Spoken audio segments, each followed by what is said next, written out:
Good afternoon. Governor Abbott, we are so honored that you have made the time to meet with us today. Joining you are close to 500 professional and volunteer leaders from the Jewish community throughout Texas, representing our local federations, social service agencies, synagogues, and membership and policy organizations. We care deeply about our local communities and about our great state of Texas. So we are very anxious to hear from you today. Before I ask Jeff Beck to introduce you, I want to thank Jeff for making this program possible, for all he does for our Dallas Jewish community, and for the state of Texas as your appointee to the Texas Holocaust and Genocide Commission.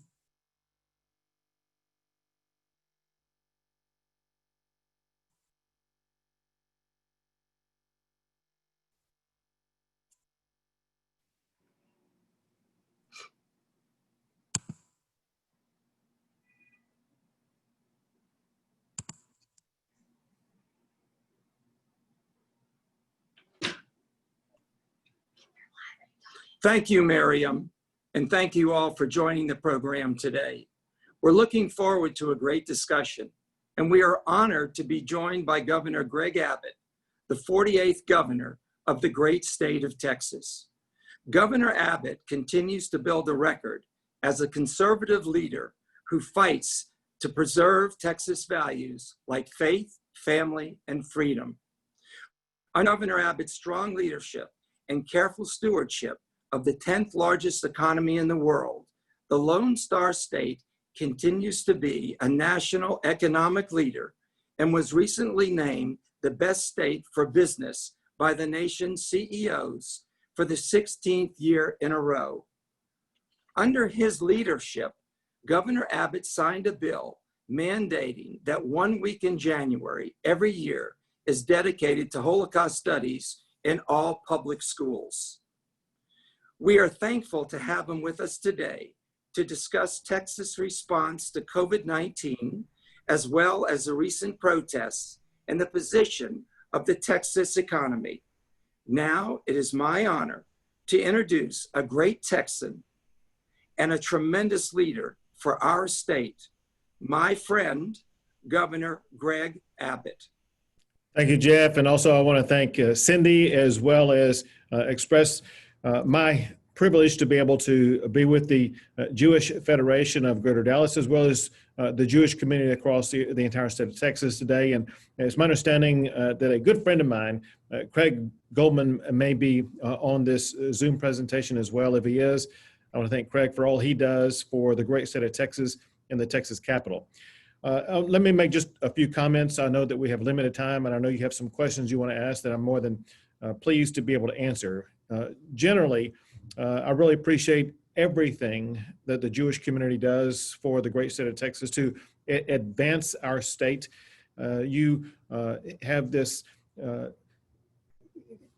perseverance that's demonstrated across Texas and across the world, literally. And the connection between the Jewish community and Texas is so united with our friends in Israel. I think some of you know that I was over in Israel earlier this year, where I was able to renew the connection, both the cultural as well as the economic bonds that exist between Texas and Israel. But it's the same type of thing that we see both in the state of Texas as well as across the entire country. And that is the way that we unite together, whether it be economically or in response to challenges like what we're facing right now.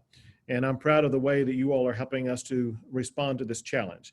So why don't I, to make sure that I'm going to be able to answer all the questions, let me take your questions. If the questions do not tease out the information about what's going on in a response to COVID-19, I'll be happy to add to that after the questions are done. But why don't we go straight to the questions, and along the way, I'll make sure you know what's going on in the response to COVID-19 in Texas. Perfect. Thank you, Governor Abbott. And you're right, we will hear from State Representative Craig Goldman when you finish. I want to let everyone know that due to unforeseen and pressing responsibilities, the governor will need to leave us at 2:30 today. So let's begin. Governor, due to the ongoing impact of the pandemic on state resources, how do we ensure that those most vulnerable in our state are taken care of? Sure. Two things I want to talk about. One is your predicate comments about the unforeseen challenges we're having. I'm sure everybody knows what the numbers are showing for the state of Texas over the past week or two with regard to the expansion of COVID-19 in the state. People need to understand that we are dealing with community spread, widespread community spread. It is spreading at a rate far greater than what we've had before. It's impacted far more lives than ever before. There is a real sense of a necessity that all of us do two things. One, we need to communicate to others the reality about the way that COVID-19 is impacting our state, the reality that you don't know who you come into contact with out there who may be testing positive for COVID-19. As a result, it's incumbent upon all of us to make sure that we contain the spread of COVID-19. And that means if you can stay at home, you should stay at home because you shouldn't be able to get COVID-19 there. If you cannot stay at home, you should do those practices that we mastered in March and April that led to the downturn in the spread of COVID-19 in Texas. And those were wearing a mask, sanitizing your hands, as well as keeping your distance.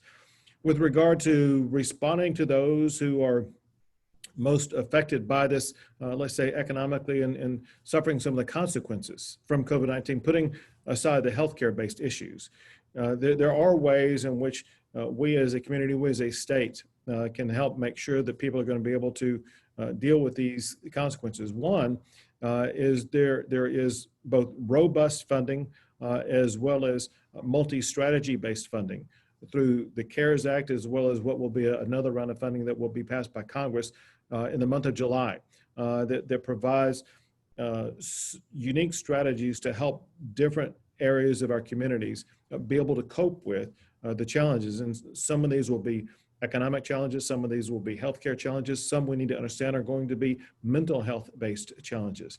But we first of all need to all work to make sure that we get a good grasp on exactly what the challenges are, knowing, however, that whether it be at the federal level, the state level, or the local level, there will be resources available, probably more powerfully than ever before, to help people respond to those challenges. Okay, thank you. I'm going to turn to a different topic. From our experiences facing anti-Semitism, we are sensitive to hatred and discrimination of all kinds. As part of our interfaith and intergroup work, we are focused right now on our African American partners. What is your role as governor in addressing the call for a more just and equitable society for all Texans? First, there's a challenge that you're talking about that pre-existed what happened over the course of the last month. It just surfaced and manifested itself more profoundly with the horrific murder of George Floyd. And that served as a catalyst to further the debate, but also further the response to these challenges. So one role that a governor plays in response to situations like this is to go out and share with the community what the approach should be from the state. The first step is what I call empathy. As you all probably know, George Floyd was from Houston. His family is still in Houston. And so I reached out immediately to his family, even when they were still up in Minnesota. They still live in Houston right now, but they were in Minnesota when I first talked to them.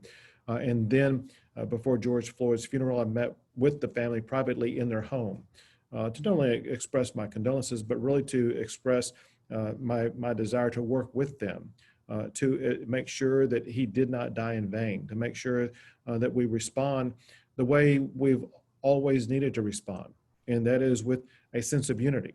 So first, we need to recognize the racism and hate that does exist. And then we need to identify ways that we can respond and overcome those challenges. And I've already begun that process by working with legislators, but in particular, there's a caucus in the legislature called the Legislative Black Caucus. And I'm working with them as well as the George Floyd family, as well as others, to make sure that we will be able to pass and achieve some reforms as it concerns the type of police brutality that we saw in Minnesota, but also we're focused on ways to make sure that we are able to bridge the racial divide that exists in this state that would lead to an ongoing path of healing and unity in our state. Thank you. We look forward to being a part of all of those efforts. Good, thank you. I want to give you a chance to really share some of your vision. Considering the great challenges that we're talking about today and the unique characteristics of the state of Texas, what should happen over these next 18 months that will bring us to a place of shared trust, where individuals will feel compelled to be part of the solutions and the initiatives required for you to lead us out of these crises? So I would say the first thing we need to do, especially in these complex times, complex because of the pandemic, complex because of the side effects of the pandemic, which have led some people to either be needing to be at home or losing their jobs, losing their businesses, losing their livelihoods, whether it be in response to the protests and the anger that goes along with those protests. The one thing that we need to do is we need to collaborate to dissolve the division that we have in the state. And before we can build forward, we need to first dissolve that division. One strategy we can use to make sure we achieve that dissolving of the division is better information. More information, more facts, provide that level of sunshine that leads to greater information. I'll give you an easy example. Up until this week, there were a lot of people in the state of Texas who thought that COVID-19 was like some type of hoax or something like that. And it's something that happens some other place, but doesn't happen in the state of Texas. Even today, even with Texas setting all-time record after all-time record after all-time record of the people testing positive for COVID-19 or hospitalizations for COVID-19, whatever the case may be, there's still some people who think that it's not a serious problem. So part of our job, like in responding to the pandemic, is making sure people first have real factual information about the challenges of this disease. But the same thing would be true with regard to racial divide, for example, or social division.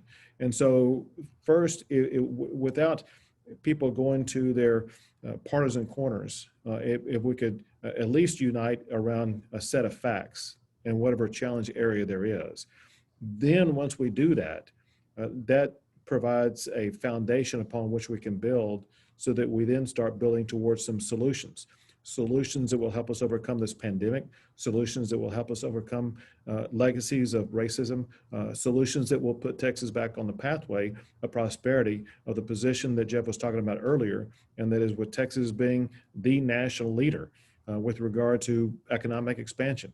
Remember this, because it seems like it was centuries ago. It was actually only months ago that Texas was the #1 state in America for new jobs, the #1 state in America for the fastest growing gross domestic product. And a byproduct of that is that there was the lowest record unemployment across the board, lowest record unemployment for Blacks, for Hispanics, for women. So this is something that was improving the lives of everybody. We want to get back to that position as quickly as possible so that everybody is going to be in a better situation going forward than they are right now. Okay. Governor, we have about a minute. Could I ask you a quick education question? Sure. Okay. How is Texas responding to the unprecedented circumstances that our educational institutions are facing to ensure that our students have access to education and a pipeline to entering the workforce? Sure. So I'm going to talk about this. I think you're asking from the context of working through the pandemic. Yes. Yes. Okay. Yeah. So there are 3 important principles. One, we cannot lose a generation of students to the pandemic. And so we are adamant that we must continue to educate every generation of students, including through this year of the pandemic. then second is that as we continue with the education this year, the first and foremost principle will be the health and safety of the students, the teachers, the staff, and the parents. And the third principle is flexibility. We have mastered and at least improved upon ways of ensuring flexibility in addressing education such that regardless of the status of the pandemic, we will be able to ensure education to all students across the state of Texas in a flexible way that may mean that will be through distance learning, through platforms like this, where it was new and suddenly thrust upon teachers back in March, but now they've had since March until now to have more robust resources and tools, but also practice at using formats like this so that they will be able to work effectively with students, hopefully in a classroom setting at school. But if because of outbreaks of COVID-19, it would mean that they would not be able to do that, they will be able to do it over devices like this. Or if they are in regions where devices like this are not going to be possible, there are other strategies where teachers will be able, through the telephone and through the drop-off of school supplies, as well as school tests and school texts and things like that, they will be able to make sure students are getting the best education they can possibly get. Okay. Well, thank you. You know that we as a community are deeply committed to our own community and to the places we live. And so we look forward, as always, to working in partnership with the state, with our cities, with wherever we live, to bring this better tomorrow that you're talking about. Sounds Thank great. you. Thank you. Sure, you are great partners, and thank you all so much. And be safe out there, okay? You too. Thank Thank you, Governor Abbott, for joining us today and for sharing your perspective on the important issues facing Texans and its Jewish community. We embrace the honor you have shown us by participating today, given your incredibly demanding schedule. We wish you all the best as you continue to lead the 30 million Texans through these challenging times. And now we are very fortunate to have State Representative Craig Goldman with us, who will provide us with an overview of what is happening at the state legislative level. Representative Goldman serves Southwest Tarrant County, including Fort Worth. He served in the Texas legislature since November 2012. He's a proud fifth-generation Texan and is a good friend to and a member of the Jewish community in North Texas. Thank you for being with us today, State Representative Goldman. Thank you. Thank you very much for having me. It's a great pleasure to be on this call. If I can play a little Jewish geography to start out this call and tell you how important the Jewish Federation is in my life. In 1998, I took a singles federation trip to Israel with kids from all over the United States. And on that trip, met a good friend by the name of Lori Bieber. Now, I didn't meet my wife on that trip, but Lori Bieber is on this call today, and she lives in Houston, Texas. So lifelong friends made from a federation trip to Israel going back to 1998. So I will always have a special place in my heart for the Federation, and glad to support my local Fort Worth and Tarrant County Federation here locally. First and foremost, let me say thank you to Governor Abbott. For all of you that may think his decisions are easy or what he's going through is easy, try and put yourself in his shoes for one day. Every single moment of every single day since March, he's been going through this and living it and trying to make decisions for the best interests of 29 going on 30 million Texans. Certainly not a very easy task at all. So I just want to give him so much credit. I mean, we're all living our lives, and he is living this every single day, being on calls, being in meetings, and again, trying to do what he thinks is in the best interest of 29 million Texans. Certainly not an easy task. I was asked to give a quick legislative update of what we foresee is going to happen next session. Let me first do something that's a little unusual, especially from a politician. That's to give out my personal cell phone number. There's no time on the call today for me to take questions. However, if you have questions, please feel free to give me a call. My cell phone number is 919-9454. And I'm happy to take any questions anytime. Send me a text or call me. I'm happy to try and help you in any way I can. And if I can't get you the answer, I'll find someone who can. As far as a legislative update, we talked about education a second ago. One of our biggest priorities, if not the #1 priority, is our budget. Obviously, we were churning along just fine until about 3 months ago. And since that time, oil prices have tanked. That's maybe good for you personally if you're going to fill up your car, but that's horrible for the state of Texas. We need oil prices to be at least $55 a barrel to help us budget, help our state economy. Obviously, sales tax receipts, which is our another big source of income, haven't been doing so well the last few months. So we know we're going to go into this next session with, I wouldn't say a budget crisis, but we're going to have to be very concerned about where we spend every single penny and every single dollar that we have. We will get guidance on how much money we have to spend from the comptroller, Glenn Hager, in November. So we'll have a better idea of where the numbers are of how much money we have to budget. But I think there's no question. Last session, we had a historical session, and that since I was elected in 2012, we put more money back in education and then some than we ever have since I was elected. We put $6 billion with a B of new money back into public education, including giving our teachers a well-deserved and needed pay raise. But that was new money. So we have to go into this next session and hold that money. Certainly we could take that money away, but I'm certainly not going to advocate for doing that. So you will certainly see, hopefully that be maintained. But like I said, it's going to be very difficult as far as what programs or what does get cut, because you're certainly going to have to make some so that we balance our budget. We're constitutionally required to pass a budget, but we're also required to pass a balanced budget. So that's what we have to do. Probably the toughest thing right now, the big unknown, is when we do get back into session, and some may not realize we're not in session every single year like the federal government. We're only in session every other year. So this year we haven't been in session at all. The governor has not called us back for a special session. I actually think that's a good thing. But we will start session in January of 2021 and be there until June.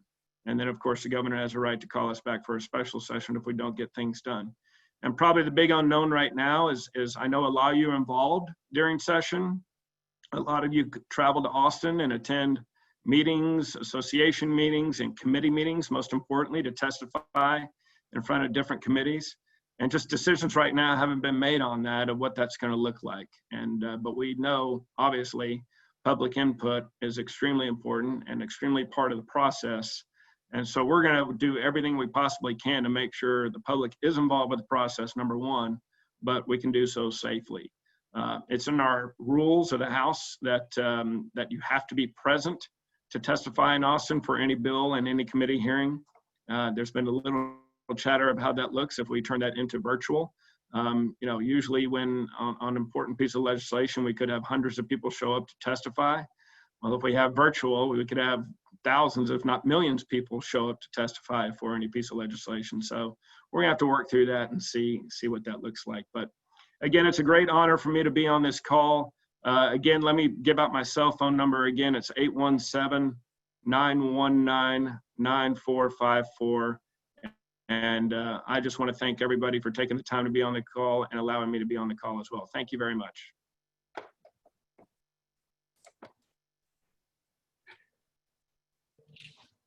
Thank you, State Representative Goldman, for that informative briefing and for your cell phone number. We appreciate your joining us today, and we thank you for your service to our community in the DFW area and for all that you do for Texas. Thanks to everyone who has joined us on this call today, and Shabbat Shalom. This concludes our meeting.